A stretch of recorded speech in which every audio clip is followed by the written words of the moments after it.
Doug MPA back with another one. You guys know I can't stand psychology today, but there's a lot of good content for channels like mine in there because you find articles like this. This PJ Henry, PhD, Dr. Henry says men make it tough to be a man today, not women. A remarkable number of men think otherwise. Gee, now why would they think that, guys? Why would they think that? This just shows another facet of the disconnect between higher education and what's going on with men. Not only are universities mostly women now, but the academics that go all the way up through public university and get the highest level of degree that she can attain think like this. We're going to get into this article. Before I do that, like the video, subscribe to the channel, drop a comment. I really appreciate it. It shows you support me and what I'm doing over here. And I'm going to cover the whole thing because it's a whole lot of BS, so it might be a little longer than usual. And let me know if you're shocked by any of this in the comments. A survey published last month in the UK showed that many believe that men are worse off than women. The implication is that feminism is to blame. The evidence overwhelmingly shows, however, that gender inequality favors men. If men suffer, their problems are usually due to other men. You guys ready for this? Let's get into it. Last month, researchers at King's College London reported some astonishing results from a survey of beliefs about gender based on a representative sample of over 3,700 residents in the UK. Over a quarter of young men, 16 to 29, reported that they believe it is harder to be a man than a woman in society today. Even more young men, nearly a third of the sample, believe that in 20 years it will be harder to be a man than a woman. Now, why could they possibly think that, guys? How about the fact that the overwhelming narrative in countries like the United States, Canada, and the UK is that men are bad, and men have to constantly apologize for stuff that had nothing to do with them. As a man, you can't speak out on certain issues. You have to keep your mouth shut. You have to accept emotional and verbally abuse from women in the name of female empowerment. That's why these guys are thinking this way. They see nothing but female empowerment. Women are the best. Women are the most intelligent. The future is female. They see women becoming professionals and making money, but then also going on OF and making money too. Women are getting the entire pie and the entire cake. That's what these men see. And these men are still expected to be chivalrous, sacrifice and hard, laborious jobs, and have to deal with the fact that that they're not going to get any credit for it. That's why these men feel that way. The implication is that feminism is to blame for bringing men down. Over 50% of these young men reported that they believe that feminism hasn't done any good, or if it has done any good, it has also done at least an unequal amount of harm.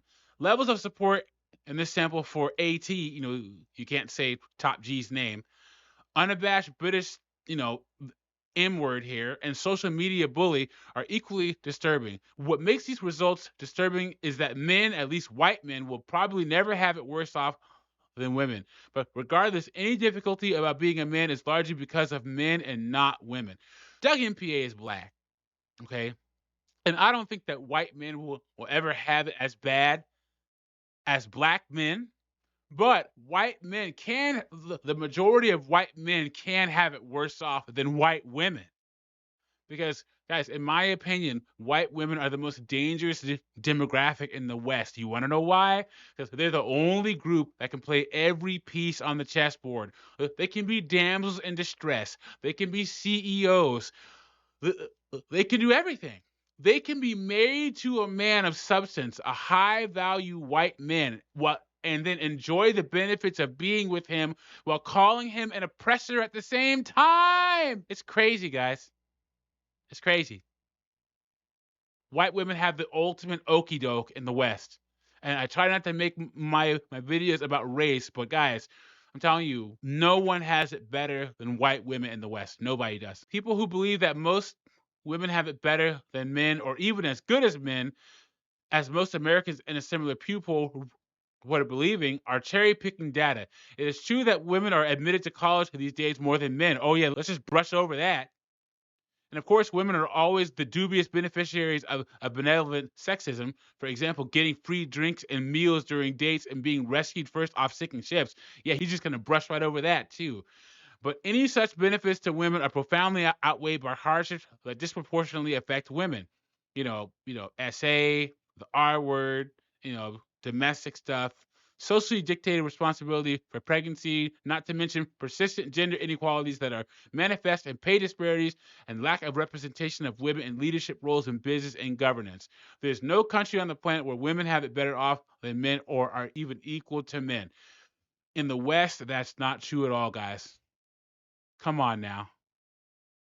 This guy has no idea what he's talking about.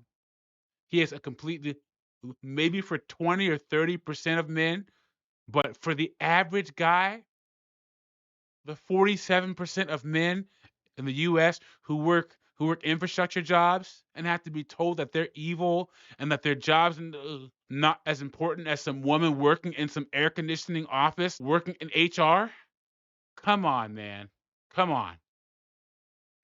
While men may never have it as bad as women, still life is not easy for men. Well, thank you for saying that, Dr. Henry. But the people most likely to make life difficult for them are not women. They are not feminists. They are other men. Who is most likely to bully men in the workplace? Other men. Who contributes most to workplace toxicity? Men. Who instigates violence towards men? Men. Yeah, well, who will divorce you and take half your stuff? Women. Who will falsely accuse you of stuff? Women. Who will hit you in the face and freaking expect you not to hit them back? Women. Our mothers. A lot of our mothers were just awful to us. Women. We're just going to brush that part over, to not even include that. Ethnic minority men have a case. I'm glad he said that because I've grown up in liberal areas and there's nothing worse than when you're the only black person at a table and you have a bunch of white women trying to explain to you your oppression as a black person, or try to say that their oppression is worse than yours as a black person. I try to keep my channel away from race, and I've lived my life trying to be successful and not letting race become a barrier. But I will pull out that race card on these super liberal, purple haired, septum pierced white women who try to say that their experience is harder than mine as a black person because they know it's not true. And as soon as I bring it up, they say, "Oh, you're a man." And then I say, "I'm a black man." Like, "Oh yeah, you're right. You damn right, I'm right." However, that their lives may be as hard or harder than ethnic minority women. The data on this point are most harrowing when it comes to the criminal justice system. Black men are vastly overrepresented in prison and jails and are still overrepresented among those taken out by the police, even in modern post George Floyd times. Ethnic minorities could have also been, you know, taken out by the police, but those numbers are a fraction of ethnic minority men killed. Black men are also nearly 30 times more likely to be incarcerated than black women. Similar to disparities in the criminal justice system exist for Hispanic men compared to women. Still, the problem of ethnic minority men is men. White men and other men in positions of power, black police officers have also been charged with unjustly murdering black men, are responsible for enforcing the criminal justice disparities that result in the continued subordination of black men. This is not a screed against men. Oh, yeah, it is, white or otherwise. Obviously, not all men behave in toxic and violent ways, but it only takes a few to make life rough. In any case, any trouble men face should not be blamed on women. Indeed, it is women and the hard work of feminists that are solely needed to bring more empathy and care into social relations and to correct cycles of bullying, violence, and toxicity that plague men, not just in the US, but around the world. Well, Dr. Henry, you have no idea what you're talking about. It is hard for young, average men out there. They're being told they're lazy, they're violent, they're predators, they're disgusting, and everything is their fault. Men used to have a duty to society to provide and protect and produce, but that duty is slowly eroding away because of current feminism. And women aren't going to pick up the ball and run with it. So we'll see what happens in the future, guys. Let me know what you think about this in the comments. Like the video, subscribe to the channel, and I'll catch you on the next one.